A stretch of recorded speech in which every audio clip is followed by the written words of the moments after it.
News 28 मराठीमध्ये आपले स्वागत आहे। आजच्या मोठ्या बातम्यांबद्दल बोलूया। कळमेश्वर येथील वनपरिक्षेत्र अंतर्गत तितर बटेर पक्ष्यांच्या अवैध शिकारीविरुद्ध कारवाई।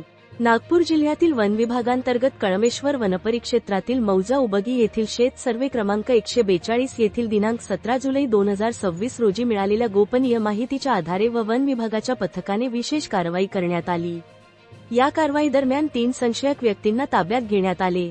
त्यांच्या ताब्यातून 11 जिवंत तितर पक्षी व 2 मृत बटेर पक्षी तसेच पक्षी पकडण्यासाठी वापरण्यात येणारी 2 जाळी जप्त करण्यात आली।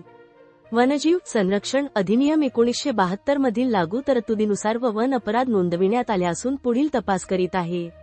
जप्त करण्यात आलेले जिवंत पक्ष्यांच्या सुरक्षेसाठी आवश्यक ती कारवाई करण्यात येत आहे। तसेच ही कारवाई पीएल साठवणे वनपरिक्षेत्र अधिकारी कळमेश्वर यांच्या मार्गदर्शनाखाली क्षेत्र सहायक केएस वाटकर क्षेत्र सहायक कळमेश्वर पीव्ही गुगल क्षेत्र सहायक आदासा तसेच वनरक्षक डी.के. पाडवाल वनरक्षक एमसी बोपटे वनरक्षक आर.ए. सुलकाने वनरक्षक ए.पी. मोडक राकेश बावणे तसेच इतर वन कर्मचाऱ्यांच्या पथकाने यशस्वीरित्या पार पाडली।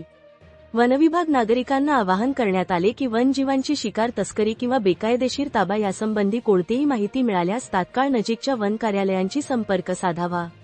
प्रतिनिधी इशिका धार्मिक नागपूर ग्रामीण रिपोर्टर।